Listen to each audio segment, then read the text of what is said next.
Welcome back, fellow shop rats. Today we're back on the 86 Dodge pickup. Can we paint this truck for under $500? Today I'm hoping, I'm praying, I'm begging, I'm pleading that we can get the urethane primer on at least parts of this, but I've got a job of work to do to get things ready around here to be able to get after it.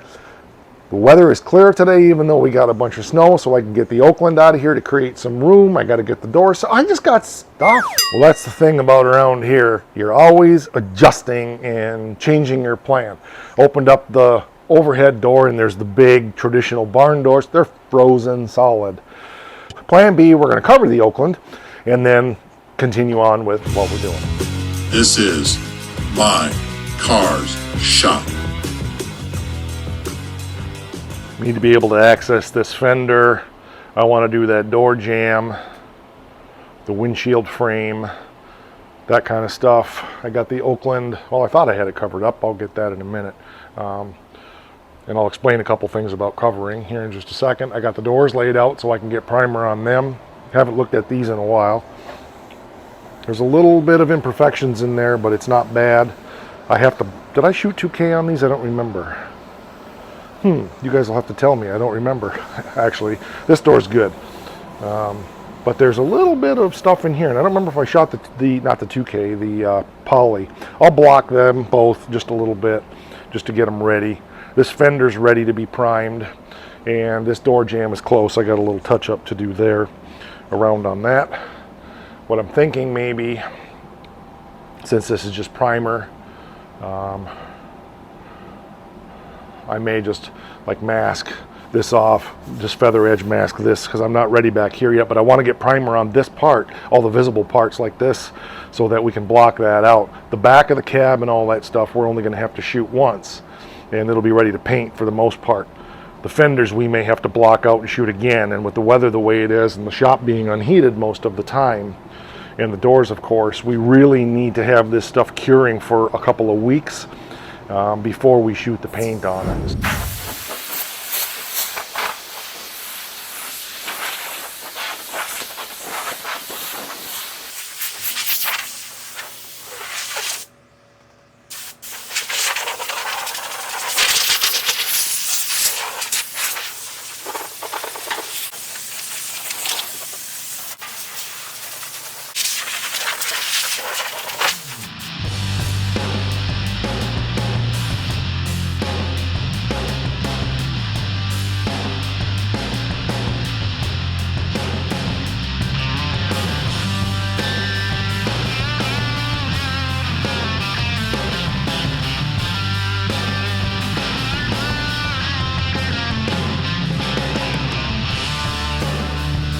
While I'm gluing on my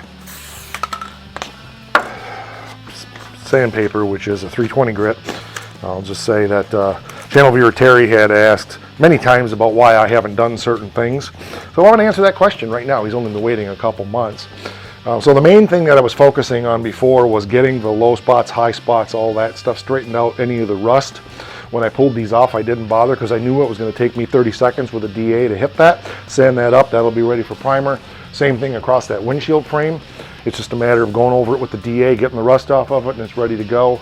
The door jamb is done. I've got to hit the rocker panel real quick, and then this side of the truck will pretty much be ready to go ahead and shoot with our urethane primer. So there's a method to my madness. It's just a matter of what my purposes are. There was no reason to prime this with the rattle can or the 2K. It just needs to be scuffed so that the urethane will stick to it.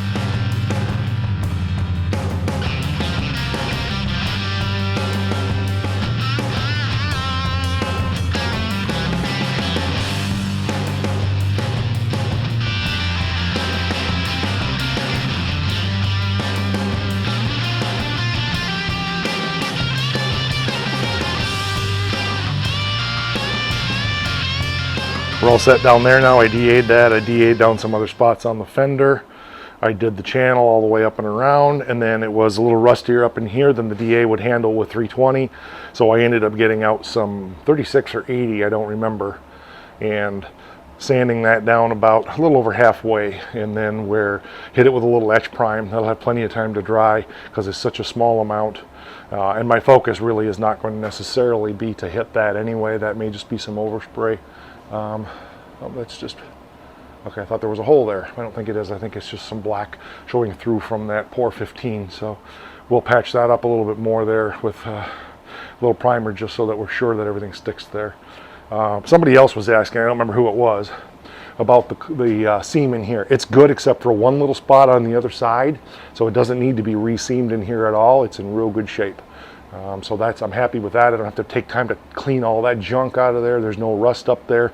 These trucks are notorious for rotting out up here, but this one's really solid. And a lot of times that rust is coming from stuff like this, and it's working its way up through the channel and then rotting out the roof. I always try to give full disclosure. It looks like we do have a little bit of a pinhole there yet, so what I'll do is after we put the urethane on, I'll just touch that up with a little pour 15 patch. So we'll go over to the other side now, finish that windshield channel over here, and then we'll get the marker light, Scotch-Brite the fender down. So the only thing left now is this fender, doing that, finishing that roof drip rail. I got to do both door jambs yet, and then I got to take a look at these doors and figure out what we're doing next. In all my years of doing body work, one thing I've learned is going over things again and again and again helps you find things that you missed before, and that's why I break things down into little pieces and I focus on getting panels flat, stuff like that. What I missed, and this is why I like to go over things multiple times, when I was cleaning up that side marker light, there's a big dent right down here in the panel. It's not huge, but we gotta at least bang that out a little bit. It's too noticeable. It's about 3 or 4, you know, and so that's why I like to go over things multiple times. I got the windshield frame finished, no problems. I had to go over it, and up in there was a fair bit of rust, so I went over it with the pneumatic grinder, so it's got some grinding marks. That'll come out in the primer, so that'll be fine. But let's get you set up here so that you can work with me on hammering and dollying that dent out. I'm gonna have to find a portable light, and we'll just have stuff. There we go, got one of my ring lights set up. So yeah, there's a big dent in there. It's hard to see, but it sure is easy to feel. I checked on the back side here. I think we're gonna be able to hammer and dolly a lot of that out of there, so I'll have to get a tripod over here somehow, get this set up. Boy, I haven't used my little floor stand down at this level for the camera in a long time. I'm not even sure where it is, so it'll take me a minute to find that. We'll get you set up. But I'm going to use a long reach hammer right now, and I'm not going to use a dolly like this. That's more of a forming dolly. I'm going to use just a basic flat dolly, and I'm also going to put a glove on this hand because that edge of that fender is sharp in there, and I don't want to muck myself up. I may need to turn this tire, I don't know, but let's see. Oh yeah, we can see that gap right there.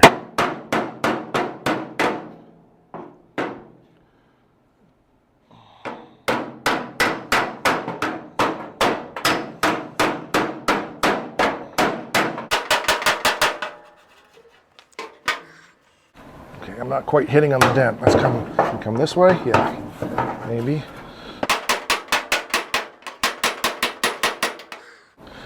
Not an easy spot to get to. Let's try a little hammer off dolly, and I'm going to use a little curvature on that. That'll help me form that. So we'll do it the opposite way. Find the spot, there it is, push.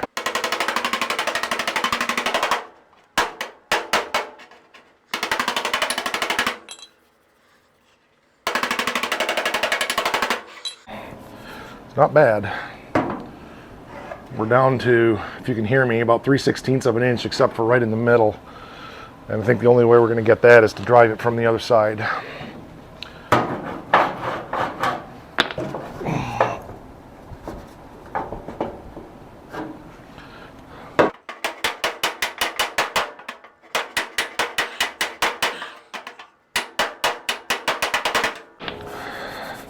Pretty good, pretty good.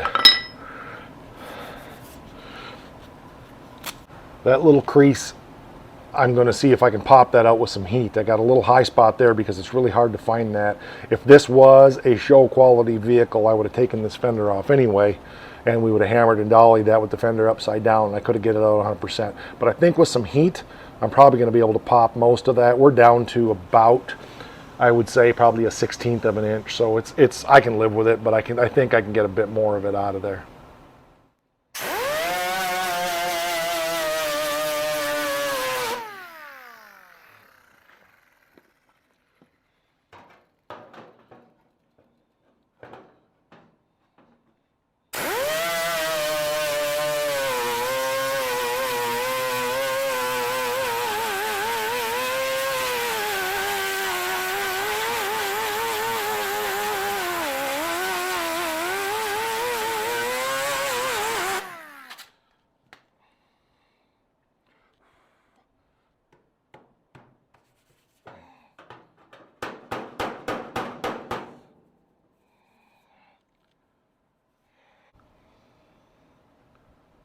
Majority of it's gone. I want you to see where it's at now. It was in about 1/4 to 3/8 of an inch, I would guess. I've got a straight edge here, and if you look down, you can see that we are probably a 32nd of an inch, up to maybe a 1/16 in there.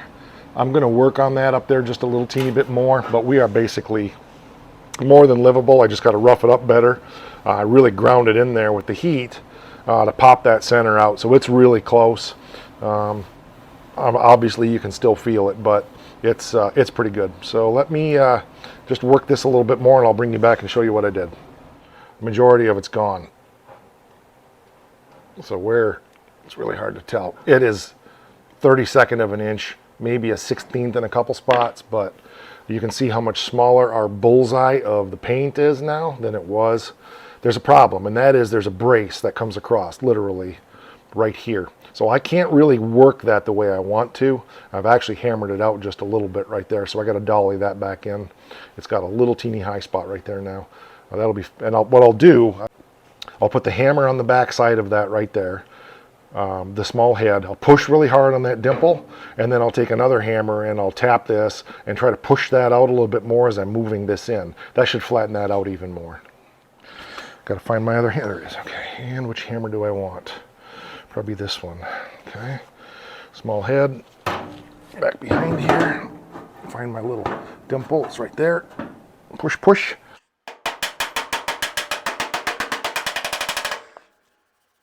Even better. Yep, oh definitely, it is even better now. And we don't have our high spot anymore. So we're literally now all the way up. I mean, even up in here now, because of what I just did with the pressure on the back side of that, it pushed that back out. So we are literally a 32nd of an inch. See how much better it is? I'm trying to it's hard to hold the camera and all that, but you can see how much tighter we are. So let's go over this with the grinder now, get that last little piece of crap out of there, and we'll just need literally about a silver dollar size piece of tiger hair to fill that in a little bit, and then a little teeny bit of Bondo over that to smooth it out, and we'll be golden, child. Sometimes you just get lucky. I was grinding that out of there, and it oil canned and sucked in really bad, and I thought, oh, good, good, good. So I took my hammer and I pressed against the backside really hard and let it cool, and boom, it's in really good shape now. I got a little teeny high spot there I'm going to take out, and our metal work will be done. But look at how much better that is now. So it's really getting close. Got a layer of short strand tiger hair on there, and we'll let that harden up real good, and we'll go over that with a block. We'll give that a quick skim coat of either Bondo or maybe some polyester glaze. I'm not sure which yet. Depends on how finished this comes out, but we're in pretty good shape. So I'm going to go ahead while that's drying, and we're going to go around and Scotch-Brite off this fender. I also realized I haven't blocked this, so we're going to load that board sander up with some, got a little bit of a smile right there. It's more of an optical illusion than anything. I feel it just slightly, but I'm quite sure that's going to block out. You'll never see it in the paint anyway. Work truck, Mike. Work truck, Mike. Work truck, Mike. Gotta remind myself, work truck, Mike.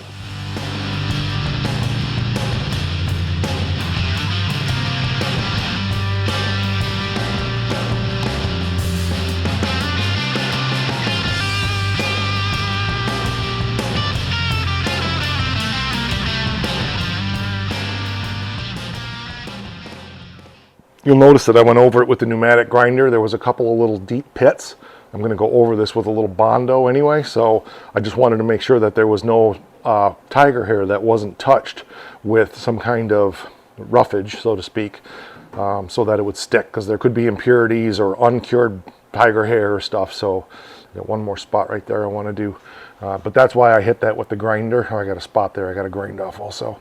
But that's why I do that. So bzz, bzz, bzz, just to get into those little pits, make sure that there's no uncured, undried tiger hair, and then the Bondo will stick there.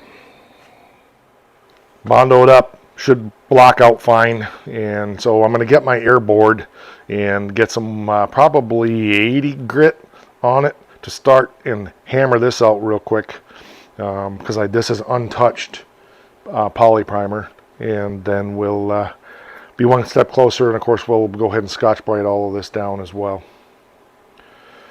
This will set me back probably, for realistic, probably an hour total so far. So that wasn't my plan today, so I'm probably not going to get as much accomplished as I want to. But again, it's about spending the day here in the shop and just getting a realistic idea of what it takes even to do a quick and dirty like this.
We got one little dent in the door right there.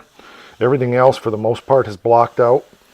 You can see high and low spots and so forth, but it's all pretty leveled actually. For a work truck, I would, if this was a show car, I would go over this again with 2K, which I'm going to, and block it a couple more times. But we are so, I got a little teeny dimple right there.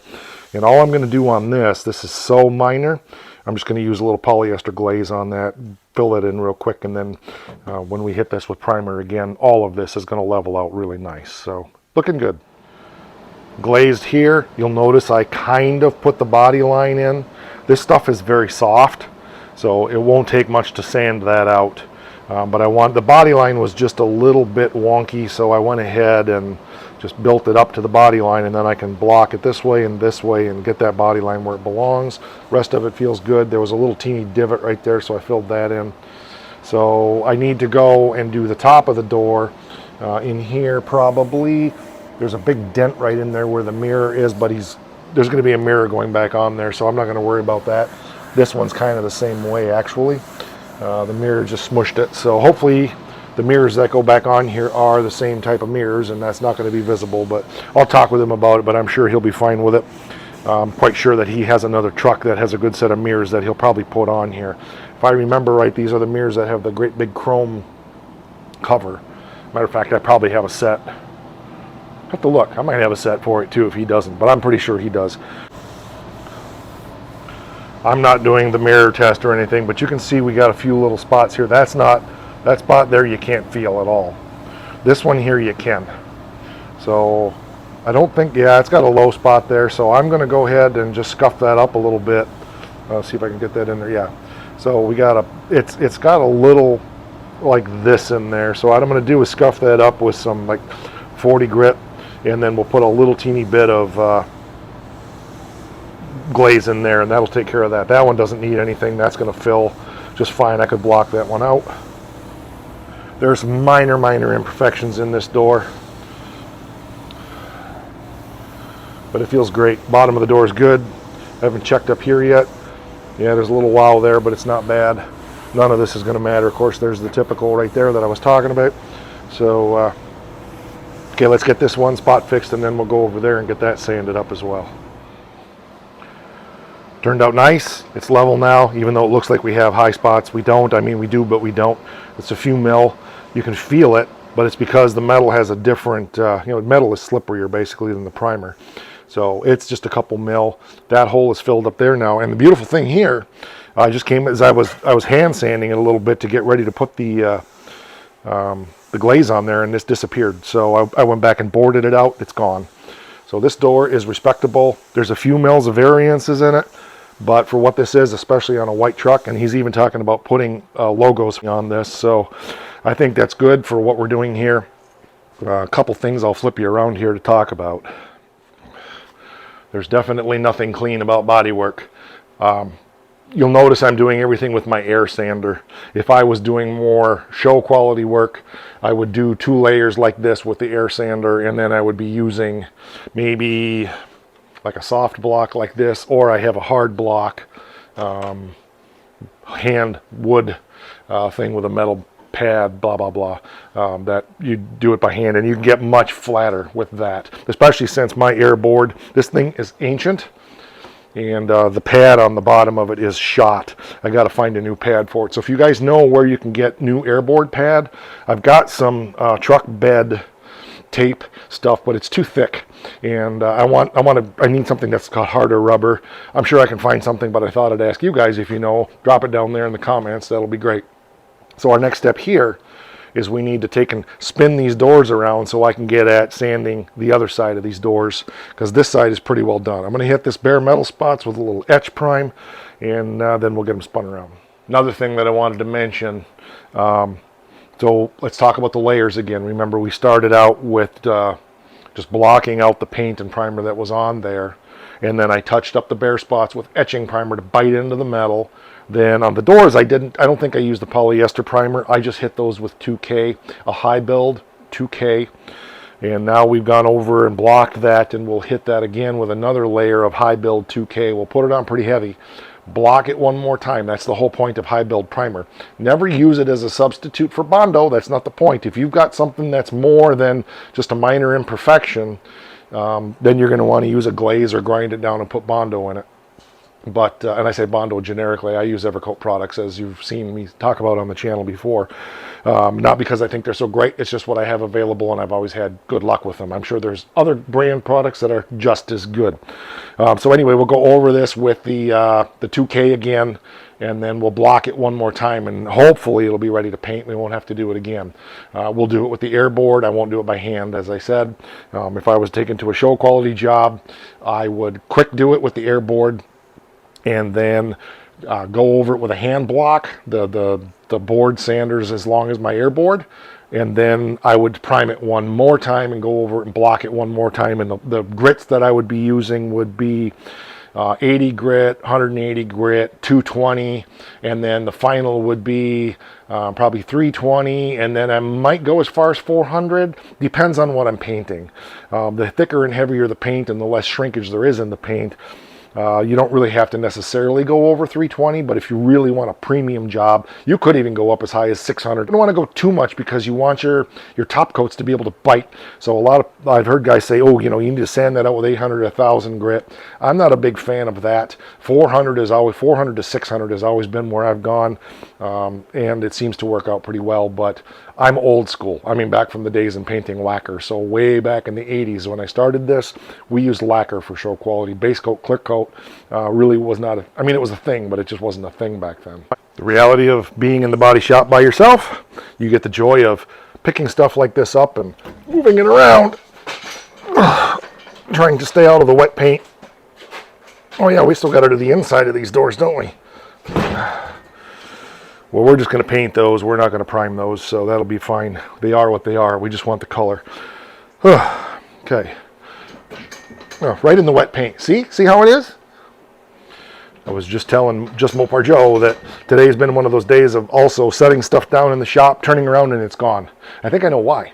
I hear that my friend the coon is back up in the top of the barn again. Next weekend, my buddy Chris is coming up, and we're taking down the piece of insulation where they are living, and we're going to deal with that once and for all. I've got everything machine sanded as far as I can go, and so the rest of it now is going to be lather, rinse, and repeat. This is not the sandpaper I want. This is it right here, so we'll go around with this after I blow this off and get it sanded up. The reality of being in a body shop is you kind of set your goals for the day, and this was true even when I worked out in hot rod shops and in regular body shops over the last 30 years, off and on. You just run into stuff. We lost an hour of our day on that dent down there. Everything else has been going fairly quickly and fairly smooth, but I can see we're nowhere near done here for the day yet, but I can already see it's pushing supper time, and the reality is I'm not going to get this primed, so that's going to have to be another day's project. But I would like to have all of this scuffed up, sanded up, and ready to be able to shoot these parts the next time I get a chance to get out here and work. So I'm going to go around by hand, and I'll share some of that with you as we're talking here. I'm just going to go around and sand this up a little bit, kind of get things scuffed down where I want them. This piece of paper is about euchred, but this is just the way it is. Body work takes a long time. There's no way around that. And again, we're not doing show quality work, but it's still to do it right so the material doesn't come falling off and 6 months to a year down the road. You've got to spend some time on it. And I'm just sanding this right now. I believe it's 80 grit, which is what I had on the board sander. This is the piece I took off. So I'm just going around and round and round and scuffing things down so the next layer of primer will stick to this. I'll also hit this with a Scotch-Brite in case I missed anything, because the last thing we want is for that primer to not stick.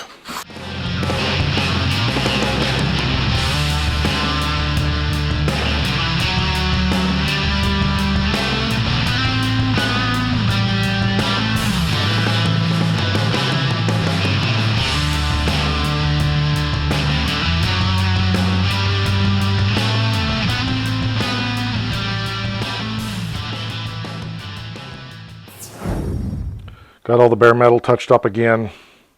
Good to go. Everything is sanded down. Might have a little spot right there I'll have to touch bare metal wise, but we're close to being ready to prime this. I ended up using more etch prime on some of this than I was expecting, and I'd like to let that stuff shrink up for a while before we move forward to prime it. Like I said, plus I'm out of time. So the only things left, I do have to dress the rocker panels up. I got to put some primer down, which we'll do next time when we prime. We're going to do everything, I think. Fenders, doors, and up to the dividing line on the cab. We're not doing the back of the cab or the top of the cab because this is just primer. We don't have to be fussy. We don't have to pick real good brake lines, because brake lines as in places to break the paint like we would if we were doing color. We'll do both fenders, both door jambs, and this. When we paint this, we're just going to flip these doors over and paint the doors on the inside and probably paint the jambs at the same time. We're probably a couple of weeks away from that, maybe sooner. A lot of factors, obviously. We'll see. But yeah, I would say we're a couple of weeks away from really being ready.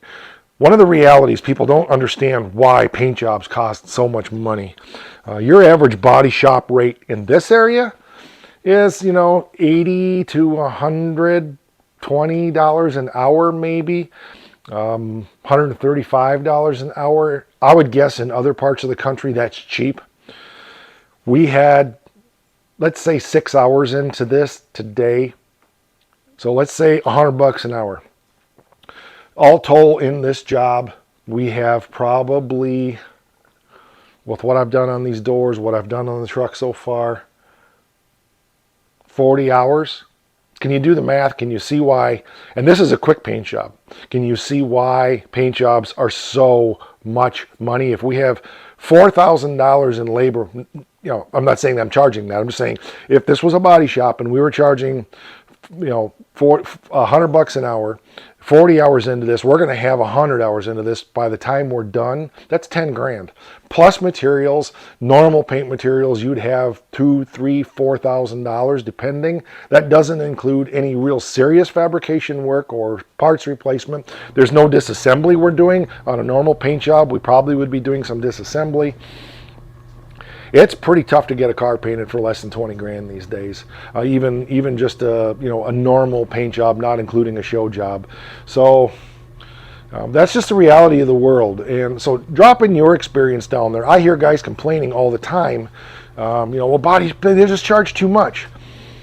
The overhead, the hazardous material charges, wages that people have to pay these days to get employees that want to work, the benefits that you have to provide, all the taxes you have to pay. As a business owner, this isn't my full-time business, obviously, but I get how expensive it is. Call a plumber, tell me what they charge per hour, $150, $125 an hour. An IT company like we own, we struggle to make ends meet there a lot of times, and we're $130 an hour. Accountants, $150, $200 an hour. Attorneys, $400, $500 an hour. So, it's an expensive world that we live in. I'm not saying wages should be that high. I'm just saying this is the way it is. This isn't this isn't intended to be a labor discussion and wage discussion and all that stuff. But it kind of gives you an idea why body shop prices and even repair shop prices are what they are. Stuff is just very, very expensive. Thanks for being here. Oh, and I forgot. Rock!